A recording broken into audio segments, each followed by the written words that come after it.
this year. This is my third year working with the Economic Development Commission and my staff to coordinate this breakfast. It's just a vibrant room this morning. I have to say, this is probably the best looking crowd I've had in 3 years, so give yourselves a round of applause.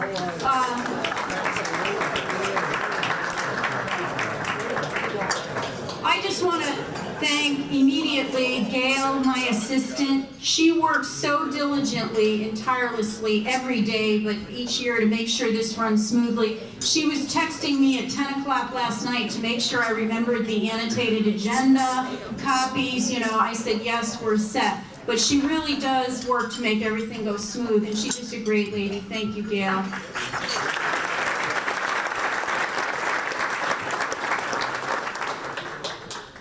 I came to Trumbull in April of 2016 not knowing who was working here and so forth, and the team that I inherited largely and that I get to work with every day is by far in my 30-year career the best team I've ever worked with. From our town engineers who are here today, to our tree warden extraordinaire, Warren, my friend, to our fire marshal and assistant deputy fire marshal and their staff, to our fantastic building department, our planning and zoning staff, and my sidekick, Rob Labrandy. I don't know where Rob is at the moment. There he is. We have so much fun every day. We try to we have a comedy routine that we play each day. We have a lot of laughs, but we work hard. And while we're not perfect, we do try to be excellent and to be problem solvers, not problem makers. So I just want to say to all of the staff that we work with that helps to facilitate the development process in Trumbull, thank you for your great teamwork.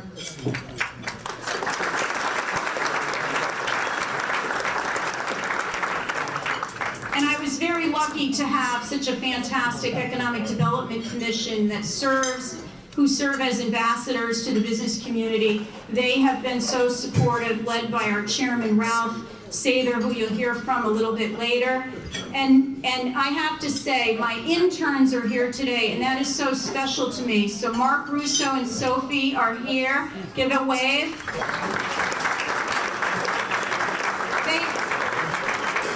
They share an office with me. So Mark graduated from Trumbull High last year, and he graduated to the elite program. So on Thursdays, he and I share an office, and we have so much fun, and he does a lot of great work for us. And then Sophie just started, right? So she's in with me on Friday sharing my office, and she started out with a bang. She brought food the first day, right? Yeah, awesome. So keep up the good work, Sophie, okay? So they help to make all of the copies that are at your table today and get us organized, and we really appreciate their good work. Thank you.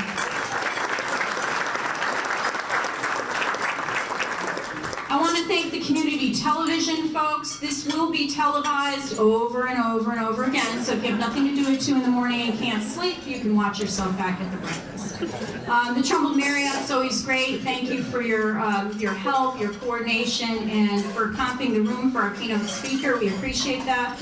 And I never want to forget all the people waiting on us today. We appreciate your service. You're here. You got up very, very early to set up for us. You're not invisible. You're part of our workforce that helps our economy move in Trumbull. So thank you for your service this morning. And again, thanks to all in attendance. I get the pleasure of introducing our first selectman. I have to tell you, I didn't know what to expect. We had a year of transition, but she is a phenomenal person, a phenomenal woman. She came in to this role. She has not missed a beat. It was like she was there for 20 years. She's just so thoughtful, so fair, and she's so smart, and she just has such tremendous balance. She really helps calm me. I know this may come as a tremendous surprise to everybody, but I can be a bit of a handful. So she takes it in stride, and it's been just such a joy working with Vicki Tesoro this past 11 months. So come on up. She's going to offer some comments this morning.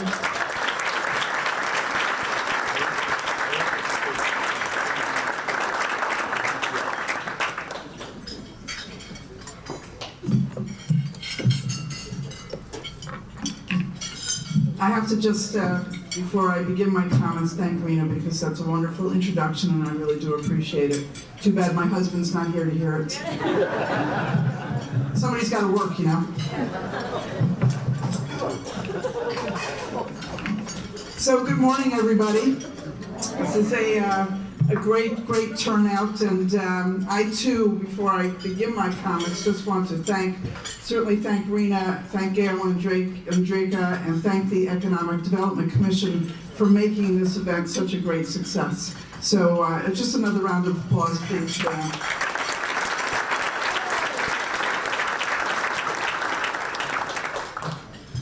So I am honored to be here this morning.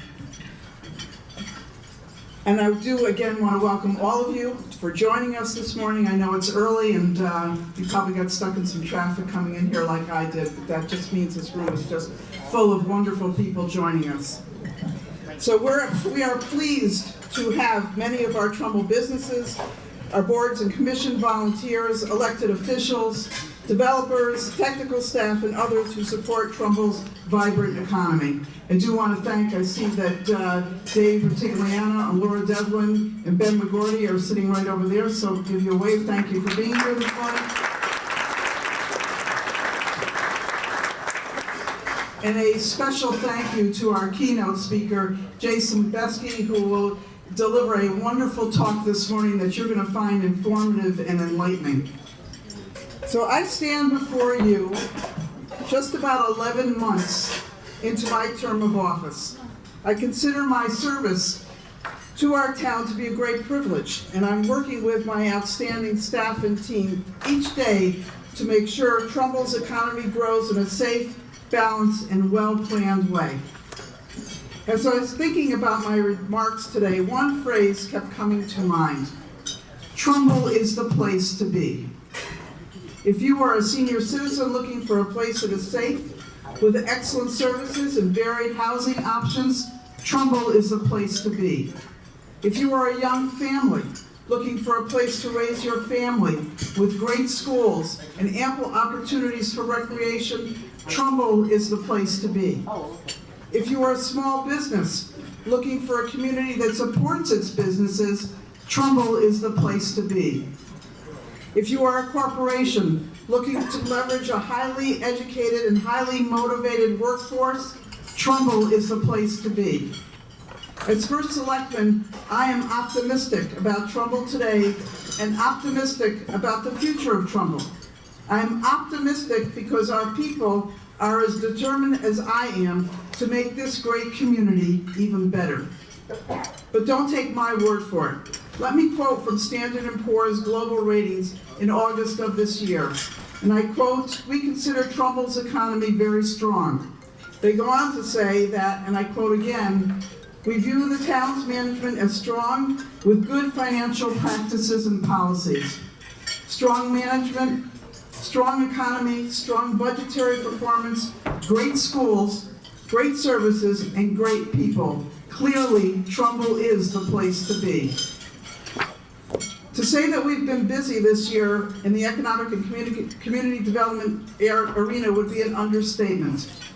We have over $320 million in development approved or moving through our land use boards. Many of the projects will help prepare Trumbull for the future and grow our grand list over time. Thank you to those here who are investing in Trumbull's future. We are thrilled that 48 Monroe Turnpike, the former United Healthcare site, has been purchased and the site will be redeveloped with a continuum of housing and services for our over 55 population. They will be moving through our land use boards in the coming months. We applaud the community-oriented approach the new owners are taking with this application. Reaching out and getting input early contributes to a strong project which enhances Trumbull. We have had almost 20 ribbon cuttings for new businesses and business expansions this year, starting with Henkel Corporation back in January. We welcomed Wahlburgers and Ulta Beauty in the mall. We welcomed new business locations in Trumbull Center, including the delicious Bianca Rosso. Code Ninjas opened in Madison Village. Liv's Gifts and Reds Willis Kitchen and Design opened on Main Street. Dolce Vita Medical Spa moved to Trumbull from Shelton, and many others. We look forward to a number of new businesses opening in November and December, including Escapeology, which is an escape room. Yes, we'll all be going there very soon. We may never escape. The Trumbull Tradesman Center in our corporate park, and 2 new state-of-the-art early learning centers, among many other businesses. We hope everyone will continue to welcome and support our local Trumbull businesses. As we are supporting and welcoming development and new business to town, we are also taking great care to make sure that the character of our community is preserved and that new development is safe, of high quality, and well planned.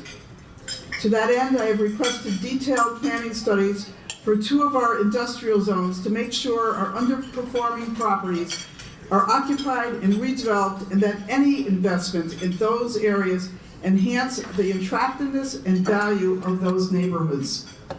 We are aggressively seeking grant funds to support improvements throughout the town, and especially in our Long Hill Green Village area, where we have secured almost $1 million for improvements. I have directed the staff to apply for funding for the relocation of the dangerous crosswalk on Route 111 and to install a light at the Chips Plaza.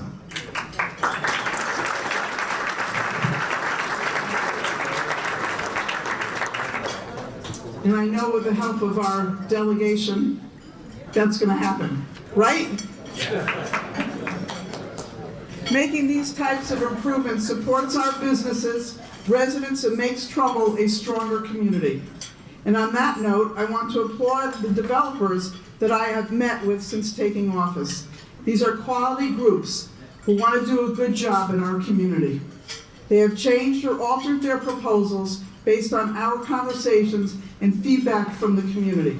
That is what it means to work in a partnership, and I appreciate your willingness to adapt for the town of Trumbull. This does not happen in a vacuum. It does not happen by one person alone.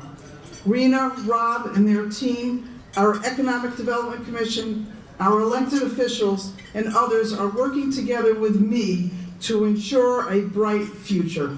I thank all of them. Trumbull thrives when we work together. In closing, I am bullish about Trumbull's future. My administration is doing everything possible to hold the line on taxes and ensure fiscal stability despite what may be happening at the state. This is essential to attracting, retaining, and growing our businesses.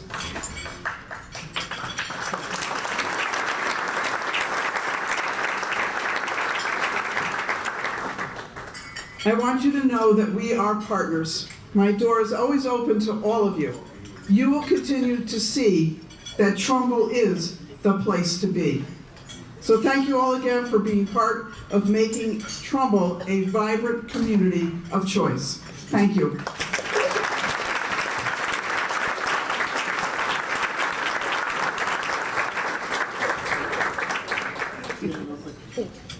Oh. Wait, let me take this. Oh my God, here we go. Suck it in. Thank you. Thank you. This is interesting. Thank you for your leadership. She just really is outstanding. Can we give her another round of applause?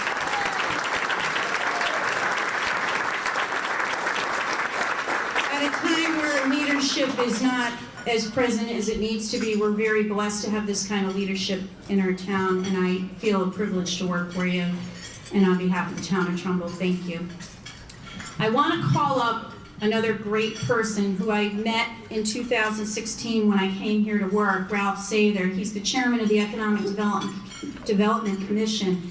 He's one of the finest gentlemen I've met. He's brilliant. He has a career that he's very humble. He doesn't really talk about, but he imparts a lot of knowledge in a very, very soft way to me, and it's really helped me grow as a professional, and I appreciate his support immensely in his leadership on the Economic Development Commission. So Ralph, come on up.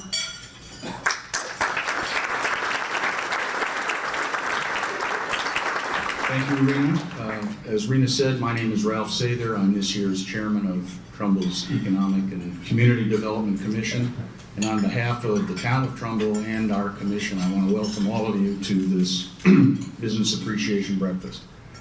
It is exactly what the title says. It's our way of saying thank you for locating businesses in Trumbull, running businesses in Trumbull, growing businesses in Trumbull, and supporting the business development process.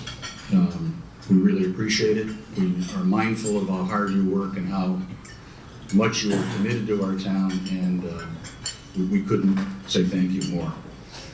Our commission is a volunteer commission. It's composed of 9 Trumbull residents who support Rena and her team and act as ambassadors to the business community, providing feedback to Rena and her team from the business community, and in turn to residents of the town who sometimes don't understand all that's going on, and it's helpful to have people out in the community sharing the knowledge of the progress this town is making. We have, as I said, 9 volunteer members. I'd like to introduce those that are here. Just stand up and wave if you would. Shelby Lavino, Mark Smith, Eric Michelle, Michael Icarino, Chris Uram, and the 2 lovely women who helped put this together, Evelyn Zamery over in the doorway there, and Beryl Kaufman.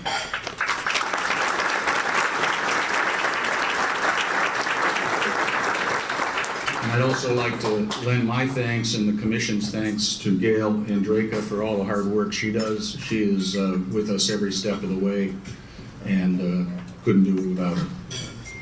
Just one last thought in closing. I want to get across the idea of how we believe our commission works for you. When I joined the commission some years ago, the motto, the slogan, if you will, was Trumbull open for business. And that's a pretty common phrase that you see in a lot of economic development environments around this state and this country. We felt that was far too passive. It implied bureaucracy and implied people sitting in an office waiting for you to come to them, and not necessarily making your life easier. We changed that to the slogan that is Trumbull working for you.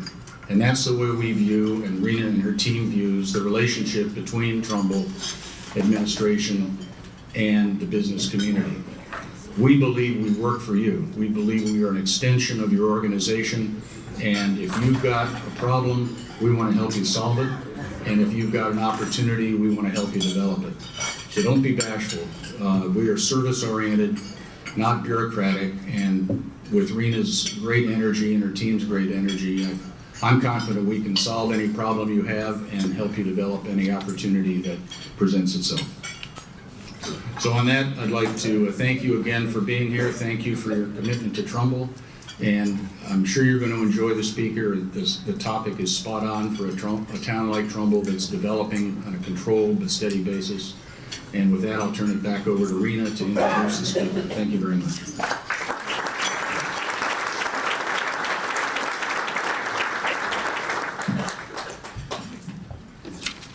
So you may remember that the initial invitation you received talked about our keynote speaker being David Dixon, but he was speaking in San Antonio at a conference and they rearranged his speaking schedule, so he was unable to live up to his commitment. However, he said my co-author, Jason Beske, can come, and he's really very dynamic and so forth. So last evening we had the opportunity, a small group of us, to sit for dinner and talk, and I think you're really going to be excited about some of the thinking Jason has. He's an urban planner. He's adjunct professor at Virginia Tech in the Washington, D.C. area campus. He has co-authored Suburban Remix, which examines the rise of walkability in urban places and suburbs. the rise of walkable urban places in suburbs. I'm trying to read your writing here, Jason. Current research that he's working on is really centered on the redevelopment of retail and dead malls in suburbs, so it's relevant to some of what we're dealing with here in Trumbull, not so much dead, but in transition. So Jason, thanks for coming up from Washington, D.C. and giving us some words of wisdom. Welcome.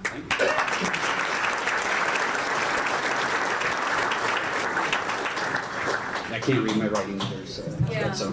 Well, first of all, this is great. Thank you, Rena. Thank you, First Selectman Tesoro, for having me here. Last evening was great. This room has so much energy. I'm used to presenting to groups of planners who are under the thumb of bureaucracy constantly. So it's nice to be in a crowd like this. So thank you for having me. And as I learned, I guess Trumbull's the place to be today, and ironically, I'm here, so it's kind of cool. How often does that happen? So I need to get my presentation right.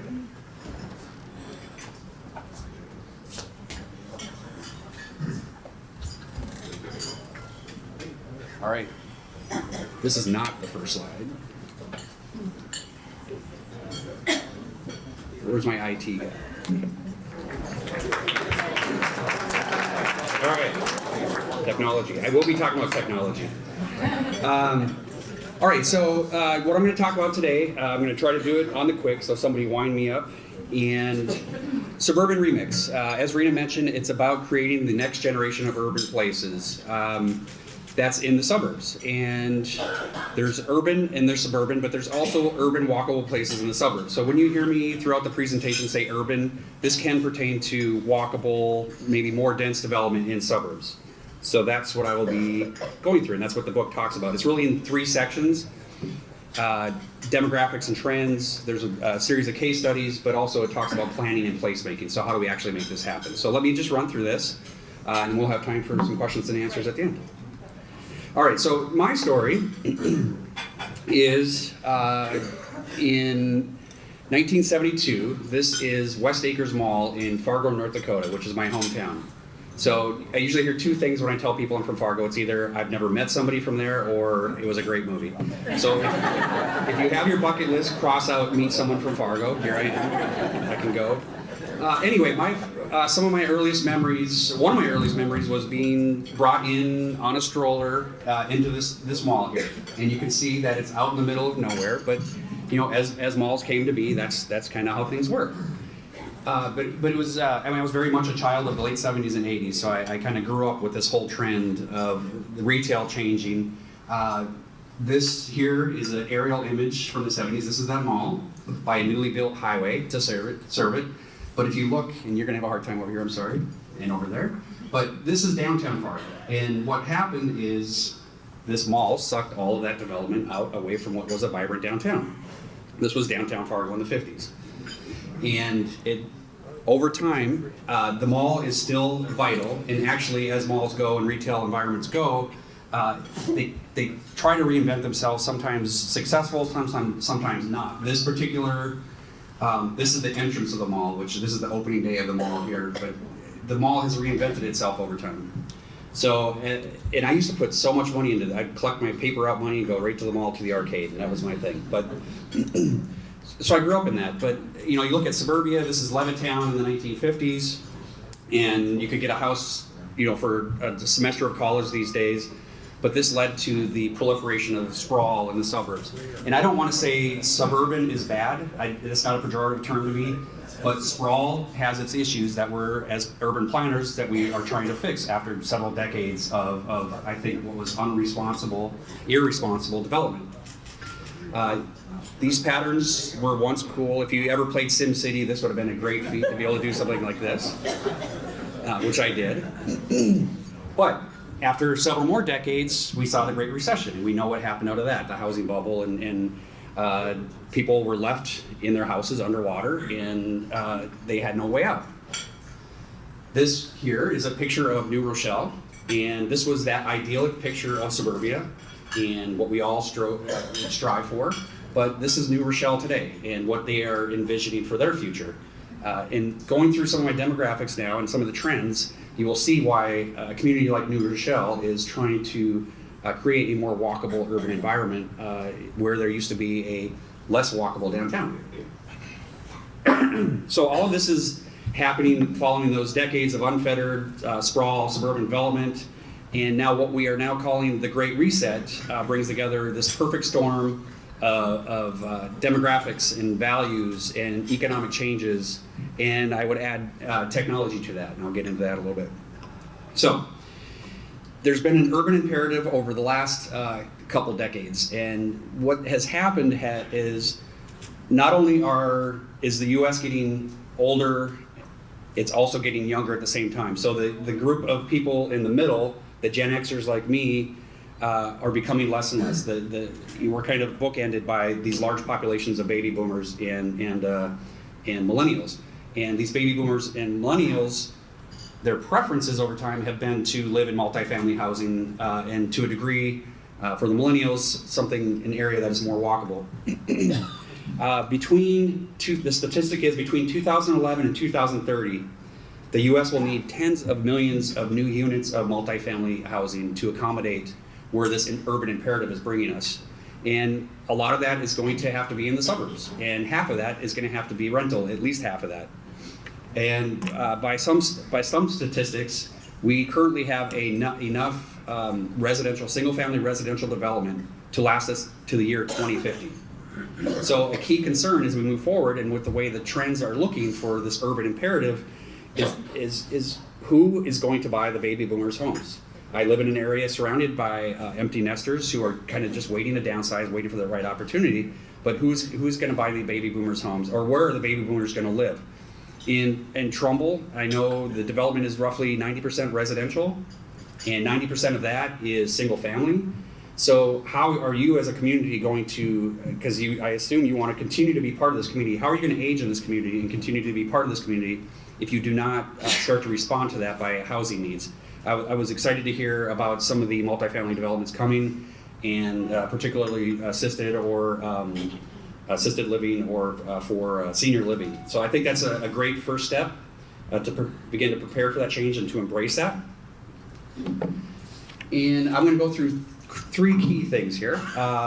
The first being that this Great Reset is unfolding during great economic disparities. What we've seen over the last couple decades is that poverty is moving out of cities and into suburbs, whereas the higher income people with more wealth have tended to move into cities. And again, cities also equals suburban developments, so to speak. One thing you're also seeing through the demographics is that equity becomes a growing concern. So is there affordable housing in the community? I know the median income in Trumbull and in this region is quite high.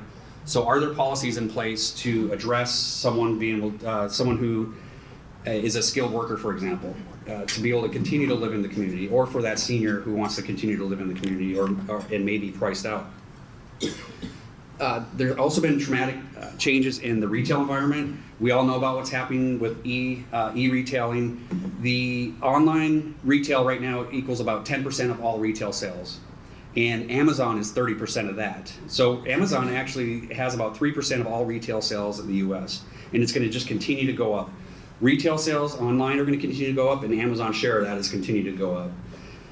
So we're going to these retail trends are going to continue to impact us in that we are not going to see as many square feet, the need for as many square feet, but you can kind of counteract that in a way by creating demand, by creating denser environments with more housing and more people and more rooftops. As a business community, I think it's, I'm going to take a wild guess and say that you probably want to see rooftops in your community to use your businesses. So, one quick thing, there's a effect, it's called the halo effect. So as online retail gets more and more popular, there is a growing realization that actually having a brick and mortar building will boost your online retail sales. So you're seeing places like Apple or Amazon starting to build brick and mortar stores in order, basically for a marketing concept, in order to sell their products more. So you'll continue to see some of that, but overall, over time, you're going to continue to see the average demand for retail store frontage go down. And another fun fact is 82% of Americans live within 15 minutes of a CVS store. So if that doesn't tell you how much retail there is in this country, and I'm going to say 50% of it is up and down the I-95 corridor. It's just crazy. All right, and then the third, is this on the screen at all? Maybe it's cutting that off. Thank you. Thank you. That's perfect. Great. All right, and then the third piece of the Great Reset is this rapid and dramatic technological change. We've had technological change over, for centuries, but the rapid fashion in which these technological changes are happening and how they're going to impact our communities is unlike anything we've ever seen. So, in part of that is, has anybody started looking in or learned anything about autonomous vehicles? Is that kind of creeping in to the area? Well, David, my co-author, and I, he and I are beginning to talk about the technological changes because that's going to severely impact how we plan for our communities. In only 3 to 4 years, you're going to start seeing fully automated vehicles rolling out in the UK, and that will be followed not too long after that in the US. And not only will traditional suburbia take advantage of that, and what you'll see in suburbia, usually there's two categories: automated vehicles, autonomous vehicles, and there's shared autonomous vehicles. So an autonomous vehicle you'll own by yourself. It may park in your garage, it may park off-site and pick you up in the morning. But a shared autonomous vehicle is more, it's shared. So it's going to pool people together where you may not even need to use a car at some point. And I think I'm at the point now where I'm about to purchase my last car because I'm gonna be moving to shared autonomous vehicles in the future. But this technology will not look like we think it's going to look. So you see this Tesla here, and it's all great and sleek and pretty, but our autonomous vehicles are going to look more like Ollie here you see on the left. And this is actually in a factory where they're testing concepts. What's really interesting when we get into technology is that our minds aren't really with it until our minds are with it. So one of the issues as a pedestrian, for example, in a walkable community is, say you want to cross the street, for example. You can have kind of that shared understanding with someone in a car that, okay, I'm going to cross the street now. I made eye contact, and I trust you. People are going to struggle with these technological changes from that aspect. So the wizards that are putting these together put something they're called like googly eyes on the car. But so what that's going to do is it's a symbol to the pedestrian that I see you, I don't see you with these googly eyes. We have dozens of sensors, but as technology changes, as we create more pedestrian-friendly, walkable environments, we're going to have to adapt to that, and it will take some change. All right. Just some quick stats on autonomous vehicles. I think the top is most important. If you have a shared autonomous vehicle, you can replace 12 conventional vehicles on a roadway. And at the same time, you can save 11 parking spots. So we're going to have, as new technologies roll out, we're going to have an abundance of space in our communities that we can repurpose for people. Green spaces, wider sidewalks, things of that nature. Less parking garages that are either torn down and rebuilt as a mixed-use development, or a parking garage that is converted into an Amazon fulfillment center. Which is true. That's a true story. All right. So just a quick timeline of how this is going to roll out. 2020 to 22. The shared autonomous vehicles are in mass production, and then a lot of the transit agencies, metropolitan planning organizations are beginning to plan for this. In 2022 to 27, 60% of vehicles will be connected. And by connected, I mean potentially through 5G wireless, for example. If you have people coming into your community who want to build 5G, that is actually the first step a community can take to start to plan for autonomous vehicles, because they're going to have to be intricately connected in order to make things work. They'll be much more efficient and smarter than a lot of drivers, but it's going to take connectivity and technology to support technology. And then from 2027 to 2040, 75% of all vehicles will be driverless by 2040. And you'll have a lot of time to play tiddlywinks on your way to work. Or sleep. I look forward to sleeping. Okay, so let me get in quickly to some of the trends. What you've seen over decades is that as roads have gotten wider, cars have gotten more ubiquitous. People have gotten wider. And there is I think though, over the last several years, there's a growing awareness that personal well-being is really important. And I think you see a lot of people, and it'd be interesting, I need to put a chart together looking at average BMI and weight, but you're starting to see a trend of people being more physically aware. And also, our values are changing. So this is a slide, this was a survey done by Lyft that surveyed millennials, and this talks about the importance. I know when I was growing up, to get out to that mall or whatever, my car was my lifeline. And now, as I was talking to one person last night at dinner, this is gonna be your car, right here. You're gonna dial up a car to come and pick you up, and it will take care of all your needs. But millennials, 41% of millennials would rather have their smartphone than a car, compared to the 24%. So it starts to show that the values change in new generations. There's cultural shifts. This is a 1960 ad from Aunt Jemima pancake mix. And our communities are changing, our diversity is growing, and what we thought of ourselves in 1960 this is a recent IKEA ad. This is more akin to what we look like now. We're mixed, we're all races, we are different. We are all sexes, races, and mixes of those within one family unit. Also, families with kids, and I'm guessing, well, let me say this, Trumbull is an old community compared to a lot of communities around here. I hate to say it, but you're old Trumbull.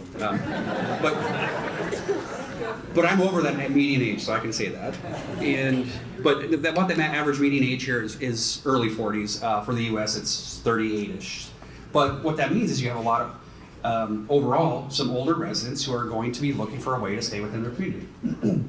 The average family growing up, for many of us, I had color TV when I was little. But this is what we thought of, or this is what we were in culture. We were two parents and two kids, but that's changing quickly. Now you look at popular television and pop culture, and this is more of what is the reality is with our communities and our families. That's changing. All right, so we understand what's happening. There's a sea change. We need to embrace the sea change. How do we do that? And how do we create places that people want to be? So I'm going to talk about 3 key components to create a place. The first is streets and circulation. So that's your streets, your sidewalks, your public regional transit. A second is open space, public and private open spaces, plazas, squares, parks. And then the third are buildings and architecture. So these 3 things kind of make up the urban design framework of a community. But those are also the 3 things that you can build a placemaking initiative upon. So let me talk about some key characteristics within placemaking. And I'll go through each of these, but walkability and connectivity are kind of key, and giving people access to places. Access is a really key word in urban planning and development. But also a multi-layered public realm, a diverse mix of choices to give people in a community, and then finally creating an authentic community. So, streets and circulation, walkability, connectivity. So walkability, the ability to walk somewhere, get somewhere, access places on your feet, on a bike, multimodal. Connectivity, that is within a development, that's being able to connect to developments adjacent to you, connect to the region with maybe a regional trail system or transit. So these 2 things are really key to really bringing people to a place and allowing people to kind of move around. All right, this is just a quick graphic, and this shows 2 suburban town centers. They're both in the DC area, and I currently live outside of DC in Reston, Virginia, if anybody's heard of Reston. Planned community from the 1960s, but Reston has a very robust town center. And at the center of it, you can see this grid of streets and public spaces, and I'll go on that in a little bit, but it's really creating the bones of a development, for example, taking them all and putting down a grid street network and allowing people to connect to and through the development. And one example, this is Dayton, Ohio, Dayton Mall in Ohio. And Dayton's not a very affluent community, but they have put together the leadership and the forces to really reimagine what their mall will be like. They realize that Retail is floundering to a degree, and what they wanted to do is kind of pull people together in a mixed-use development and create a heart of the community. And this just illustrates, so when you, as an example, retrofit a mall site, you typically would phase it in increments. There's often times where a developer will come in, tear everything down, and build an instant city. But that's great, and it's better than an empty parking lot. But you lose a lot of flavor when you just build something de novo. But so incremental development, like at the Dayton Mall here, starts to look at parking lots, which in our communities, you look at how many parking lots and office parks and dead retail centers. That offers a great land bank for future development. It's there waiting for redevelopment, but the community itself needs to create a vision to make that happen. So in Dayton case, they created incremental development. They had 3 phases, and what they wanted to do, and this is still under the guise of walkability, is create a grid street or a street network where people could access the mall and start to integrate additional retail experience and housing. But all of this was done without touching a blade of grass on any single family home. So that's one thing I really try to drive home, is this can be done without touching a blade of grass on anybody's home. All right, open space. So I think one test, as an urban planner, I've used this test over time, is think about it. If you're in Trumbull and you want to protest something that's happening, where would you go to do that? Where would you gather with people to protest something? And if you can't think of unless you're just walking into the town hall and we wouldn't like that. No. Oh yeah, I mean, okay, yes, we would like that. But anyway, the point is that you really need a heart of the community, somewhere that, if who's the favorite team here? Hockey team? Oh, I know better than that. You can't trick me. You can't trick me. Okay, take your favorite sports team and they win the World Series, the Super Bowl, the Stanley Cup. Where are you going to go join with everybody to celebrate that? Or are you going to just sit in your living room? So what I'm trying to say is it's so important, and people have this social desire and need to interact with one another, come together around good and bad. And if you can't point to a place in your community to do that, I think you are missing something. But you also have an opportunity.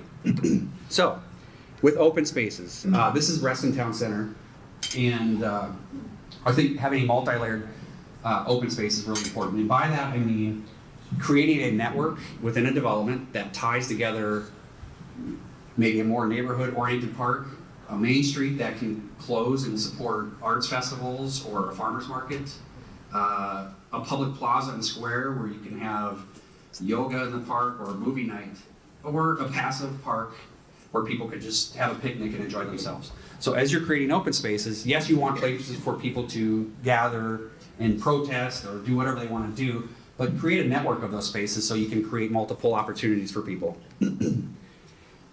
Next we have a multifunctional public realm.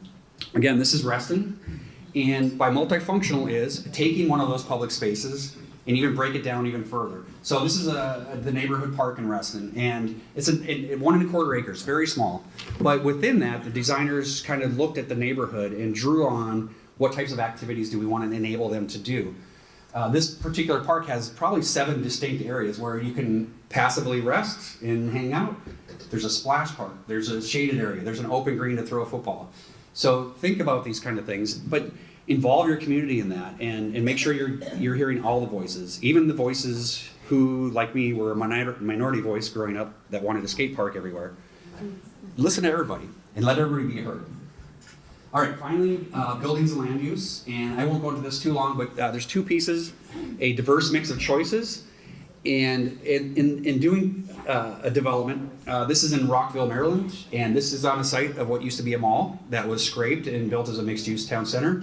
A 3/4 acre center park really supports what was a public-private partnership here. They have an art and innovation center, they have a public library, but more than anything, what Rockville Town Square is, through providing a diverse mix of choices, is the heart of the community. It brings together the arts community. It's where you start your parades. It's where you have the ice skating rink in the winter. this has become the place. Before this, Rockville really didn't have that place, and it's become an authentic experience for them. And speaking of authenticity, I think that's key. You need to look at your community through working with the people in your community and decide what it is that is going to make it uniquely Trumbull, for example. What is this new development going to be that says this is Trumbull and this is our community? So this is an example from Arlington, Virginia. This is an area called Shirlington. And Shirlington was a 1940s strip mall that was converted to a main street. And they did this as they were converting it. There are over 30 local restaurants. There's a signature theater. There's a library. They've really created, and this is not a huge area. It's 30 acres, not even. But they've captured the essence or the flavor of Arlington in this area, and it continues to thrive and be a unique, authentic experience for those residents. And this, this is Reston, and close by where I live. If you've ever heard of Lake Ann, and Reston was one of the original town center in Reston. But this is a great development. But the founder of Reston, Robert E. Simon, hence Reston, he passed away at 101 years old a couple of years ago. But I had an opportunity to talk to him, and he told me a story about this statue here is a statue of Robert E. Simon. And it was actually there before he passed away, and he thought it was kind of strange. But he was walking by it one day. He lived near here. He was walking by the statue, and there was a family such as this hanging out, and the mother recognized who it was and tried to tell her daughter, like, no, that man is, that's him. And the daughter looks at him and he's like, how did he get out? Which, that's a great question. All right, finally, to make any of this happen, of utmost importance, there are thresholds for success: leadership, engagement, and partnerships. And all of that can lead to transformative planning. This is Mayor Eva Galambos in Sandy Spring, Georgia, a northern suburb of Atlanta. Super conservative area, very affluent, and they wanted to look at, because they're looking at their retail, what do we do to create a heart of the community and make our next retail venture into something that we can really embrace as a community. And I don't recommend doing this, but they actually privatize their local government. And it's kind of a mess, but they're making it work. This is a New York Times article. But what they ended up doing was creating Sandy Springs Center, a city center. And years ago, they would have never even tried to entertain the word city anywhere in what they are. But what Mayor Galambos did was really capture the community and led the charge to make something like this happen. But this will be their new community center, and things will just build from that. And I think what that does is offers a great opportunity, flexibility, diversity, and brings all of these things together. So we live in a time of changing demographics and a very competitive economy, but I think you as the business community, you really have a unique understanding of what's happening with this current environment we're in. So I would say that this business community needs to support this change in a vocal way. It's imperative for your future, as I mentioned. So I would ask that you support your elected officials, your community, each other, and be the champions of change into the future. And what you can do as you move forward is create a community of lasting value that you can continue to call home. Thank you very much.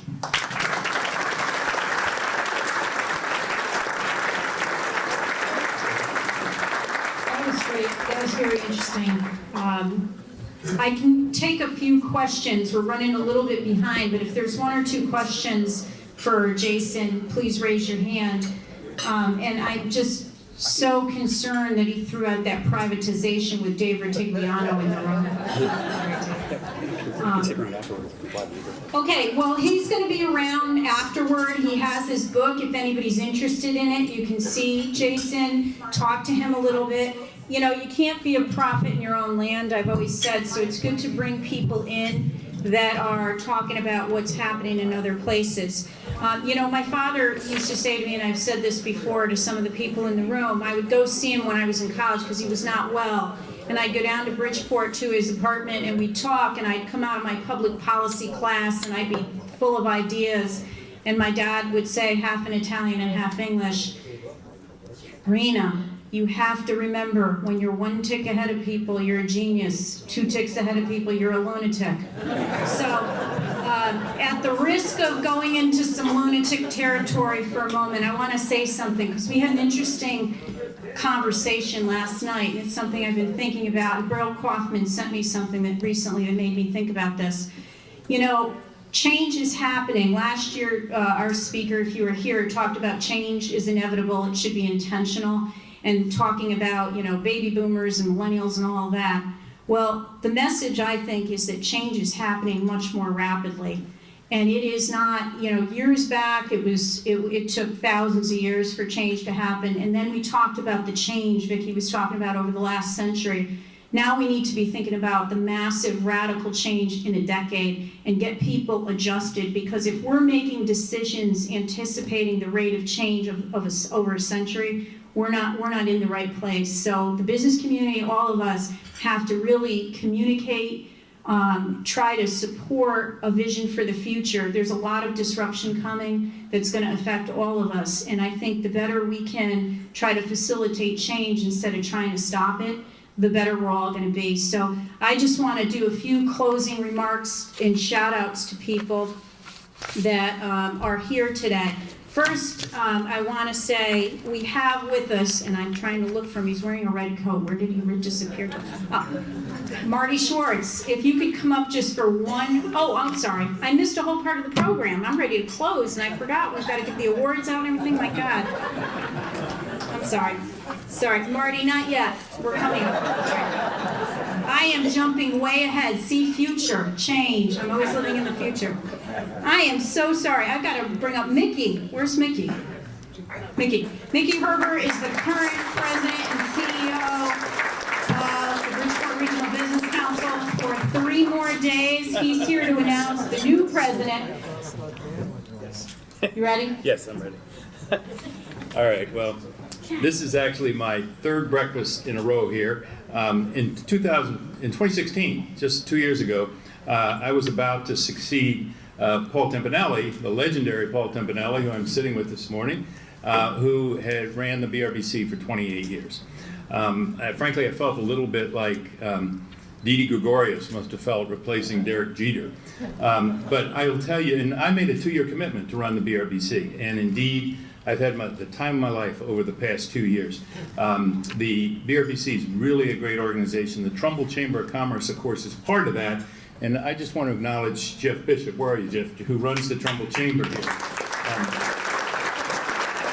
So, as Rena said on Halloween, I will actually be leaving this position. And my replacement is here today, and we're going to get him up here. He starts the next day, All Saints Day. And his name is Dan Onofrio, and I don't want to steal his thunder, but he is a local guy for sure. It's interesting to me that I'm sandwiched between 2 prominent Italian Americans, between Paul and Dan, and maybe Dan will mention that in terms of his background. But he's a franchise partner of 3 Rita's Italian Ice franchises. He had a career with Environmental Data Resources, where he's an executive VP. And to prove he's a local guy, I realized when I looked at his resume that he's a St. Joseph's High School graduate back in 1991, so he's truly a local guy. And without further ado, come on up, Dan, where are you?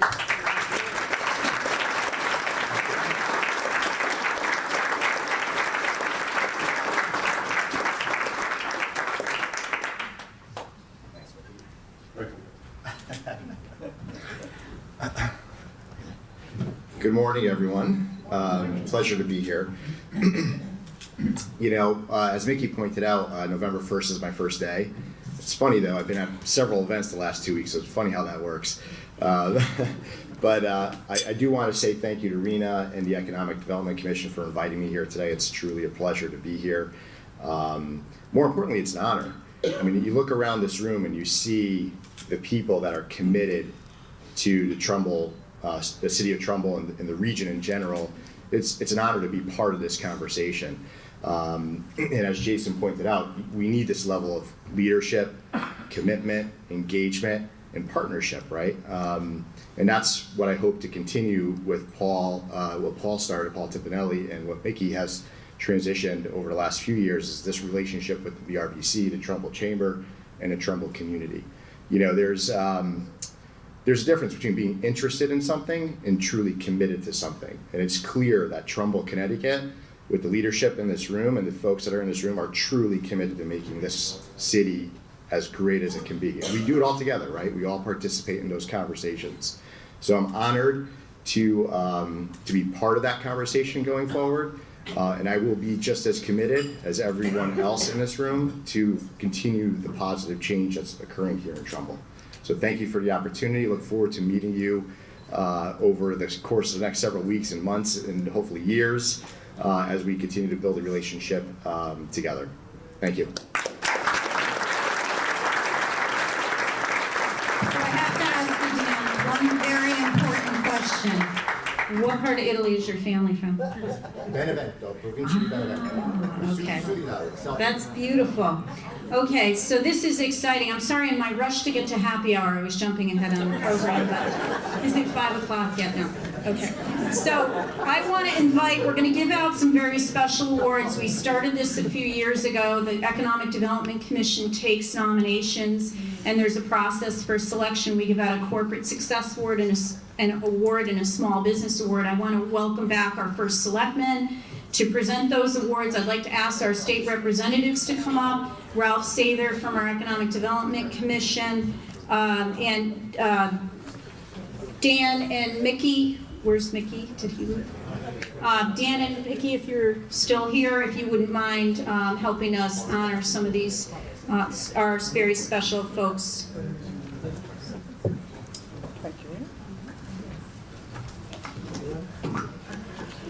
I'm sorry, it's a little tight.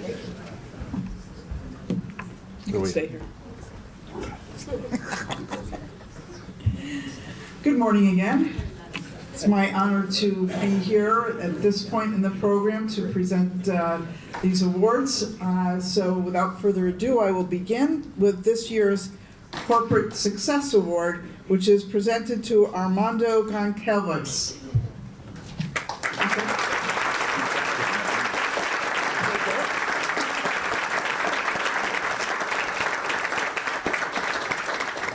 So Armando's going to accept this award on behalf of the retail banking of People's United Bank. Armando has been with the bank since 1975. People's United Bank provides financing and support to our residents and business community, but they go well beyond that role, as we all know. The bank exemplifies contribution to community at a time when many corporations have pulled back from their on-the-ground community involvement. From senior staff like Armando to regional staff in Trumbull like Tom Burton and Dave Galla, who are both here. Can you both stand? Or there you go.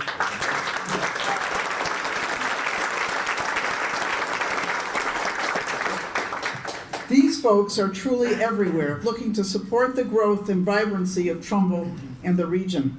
They are leaders in our Trumbull Chamber, our Rotary, the Business Education Initiative in town, and they have been helping to run Trumbull's annual Pumpkin Run, which benefits our young people and our chamber for years. We appreciate your brick and mortar presence in Trumbull, and we appreciate your business and community leadership. Congratulations on behalf of the town of Trumbull for being the 2018 Corporate Success Award winner.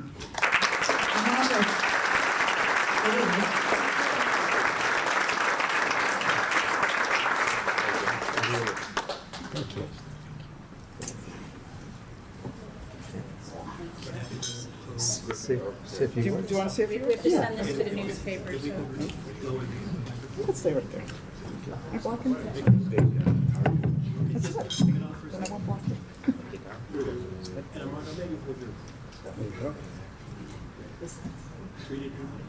Yes. Yeah. Good here.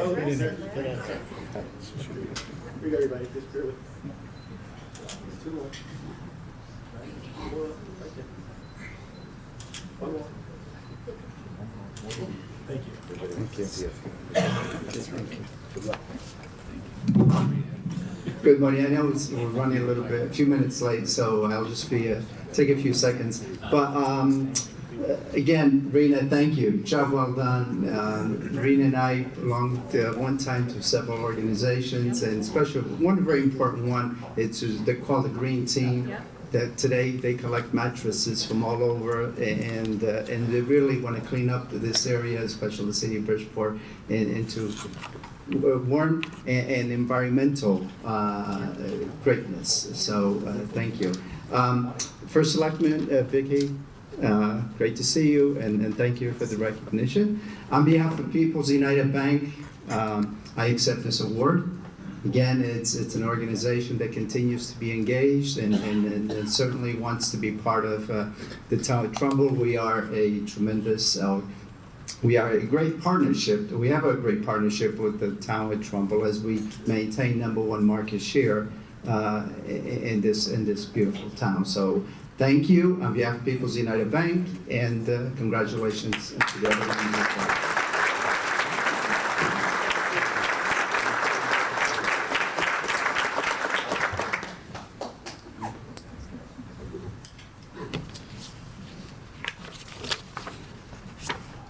So before I move on to our final award, or second and final award, I just want to thank Jason one more time for your talk this morning. It certainly provides support for what we're trying to do here in Trumbull, as I spoke about in my remarks earlier, and certainly want Trumbull to be part of the change that's happening, and do it in a well-planned and a way that supports this community. So Jason, thank you again.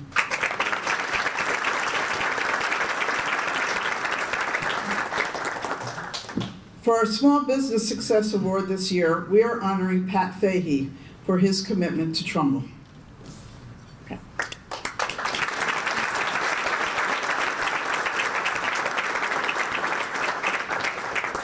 Pat grew up in Trumbull and attended Trumbull High School. In 2013, Pat invested in Trumbull and opened Parker's in Trumbull Center. His restaurant is not only excellent, it brought new activity to the center at a time when it was needed. In 2018, Pat opened Fatty Patty's, also in Trumbull Center. Love those burgers. We appreciate the effort and risk it takes to open small business in town, especially restaurants. We want you to know, Pat, we are not only proud of you as a product of Trumbull Schools, but we appreciate your investment in our town. It's not always easy. I want to encourage everyone to visit both of Pat's restaurants and to continue to support our small business. Pat?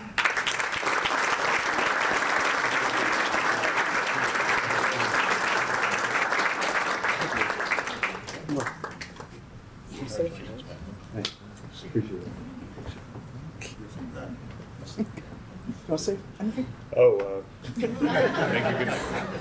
Thank you very much. I appreciate it. I have all the respect in the world for anybody that has a business in Trumbull. I appreciate their risk and much patience with the ups and downs that are involved in business, especially in Trumbull. So we're all going in the right direction. So yeah, more ups and downs. It's great. Thank you very much.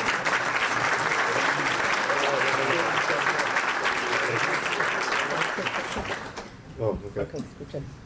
All right, Big group. gotta get on track here. Happy hours, ticking away.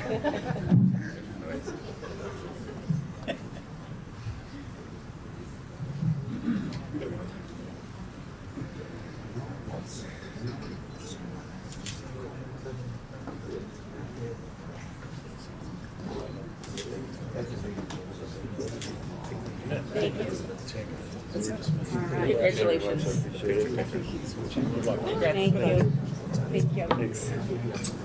Pat told me I had to be his date, that's the only way I could get him here. Thank you all. Just in closing, I wanted to bring up, where's Marty? I'm sorry. Where did he go, the man in the red suit? Oh. If you don't know, if you're not involved with the Barnum Festival, you need to be involved with the Barnum Festival. It's like a dysfunctional family, but no, it's very fun. It's a wonderful celebration. It's part of our regional tradition, and it's so exciting to have one of Trumbull's very own, our recently retired, although not so retired, CEO of the Kennedy Center to be our 2019 Barnum Festival ringmaster. So he just wanted to say a few words of greeting and tell you about an upcoming event. Okay, thank you very much. Thank you, Rena. Vicki, Rena, and the Trumbull team do an amazing job, and we're very happy that you're all here for us, so thank you very much. I'm very honored to be the ringmaster for the 2019 Barnum Festival. It's quite an honor, and there are many other ringmasters, former ringmasters around the room, and I'm in extremely good company, so it's a great club to be part of, and I really appreciate this honor. The Barnum Festival showcases the best of the greater Bridgeport area. The culture, the diversity, the enthusiasm, and the talent. It's an institution that began in 1948 and it's been running strong ever since then. We have a group of activities going on. We have one coming up on November 27th. It's Meet the Ringmaster. It's a pasta night at Testo's restaurant, 6 o'clock at night. It's $40 a ticket, not much at all. Their marinara sauce, if you haven't had it, is amazing. So you can certainly meet me and the other ringmasters that'll be there, but you want to be there for the marinara sauce. $40, and of course it supports a very, very worthy cause. After that, we go into full speed ahead, beginning of April, with a myriad of events. We have tons of events, and they're all great, and they're all fun. We end up, it culminates by the end of June with the parade, the Ringmasters Ball, fireworks, and it's just a great feel-good type of thing. It's very special for our greater Bridgeport community. It's very unique, and it's important for the business community. It's important for people to be a part of it and embrace it. It doesn't happen like this in very, very many communities. I agreed to be the ringmaster because I wanted to give back to the community. The community has been great to me, to my family. My family grew up in Trumbull. As a matter of fact, my daughter had represented Tashua School when she was in 3rd grade in the Lavinia Warren contest. Sadly, she didn't win. She's gotten over it. She's now a mom, and she has kids of her own, and perhaps they will either be a Tom Thumb or Lavinia Warren. But it's a great thing for our entire community. And the community has been great to the organization that I've been part of for the past 39 years, the Kennedy Center. So it's a small way to give back. It's a nonprofit organization. We rely on the giving of our very generous community to continue to support this very unique type of festival in our community and make it the best one yet. So 2019 is going to be fantastic. I'm counting on all of you to be part of it. You'll see the program coming out with the various activities, but hopefully you can make it. Put it on your calendar for November 27th at Testo's, 6 o'clock p.m. Great marinara sauce, and you have a chance to meet me and other ringmasters. So thank you very much, and thank you for being here today.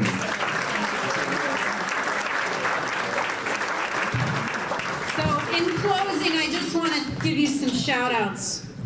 First of all, I want to shout out Peralta Design. I don't know where Ramon is. He's here somewhere. At your table, you'll see a new piece that we've done, a marketing piece, Why Trumbull. They were responsible for it, along with some input from our communications director, Kathy Champion, and our Economic Development Commission. So that is available in an electronic version on our website. We hope you'll use it to help us sell Trumbull.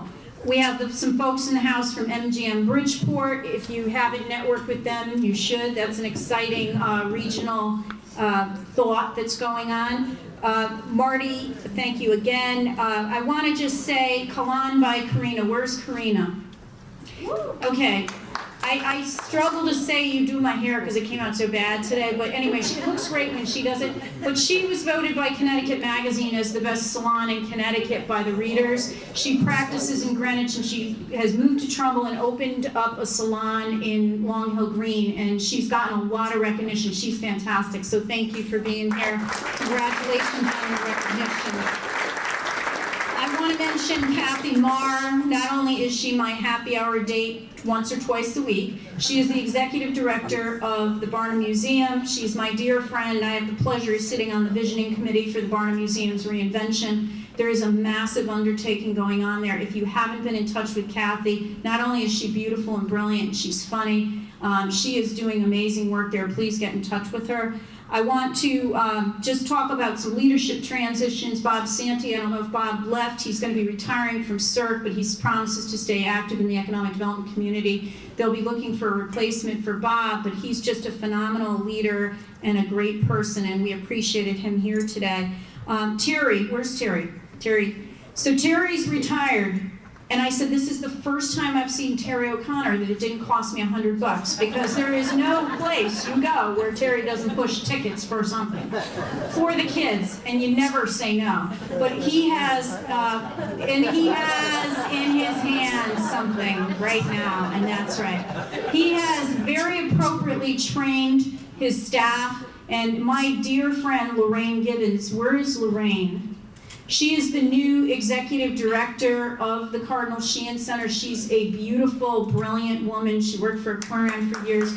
We have all volunteered extensively in the greater Bridgeport community to help young people to have equal opportunities. And I love working with her, and I am so thrilled that the board was smart enough to make you the executive director. Congratulations. There's so many important people that we could recognize, but I don't want to not mention that Paul Timpanelli not only was a former ringmaster, but he was a former first selectman of Trumbull, and I met Paul in 1989. I remember that. He looked exactly like he looks now. He hasn't aged. It was the weirdest thing. But I thought he was old then, but he looks exactly the same. But I love the guy. He's taught me a lot, and we're honored to have him with us today. So I better quit while I'm behind. I will just tell you we have a lot of great things coming up this next year. We really do. We will have a 2019 restaurant week in Trumbull, so you will be hearing from me. We have tons of development projects underway.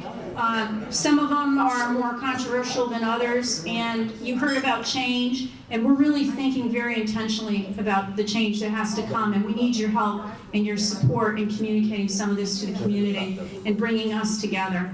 And lastly, I just want to mention that, where's Mary? Oh, she loves to public speak, but we're running out of time here. So she is going to be starting a senior discount program. If you're a business that might be interested in doing something with Mary, can you please see her today? She wants to include anyone who's interested in giving discounts to our seniors and attracting more business to their restaurant, to their store, what have you. So I'm going to close and just tell you all that it is a pleasure and privilege to work with you. You know, whether we're up, whether we're down, I hope we're always having fun and communicating honestly and really trying to get the best outcome for Trumbull. So I personally appreciate all of your involvement, your guidance, your support, your feedback. It means the world to me, and if you don't know, I do love my job. So I'm glad to be here, and I hope to see you next year. Thank you all.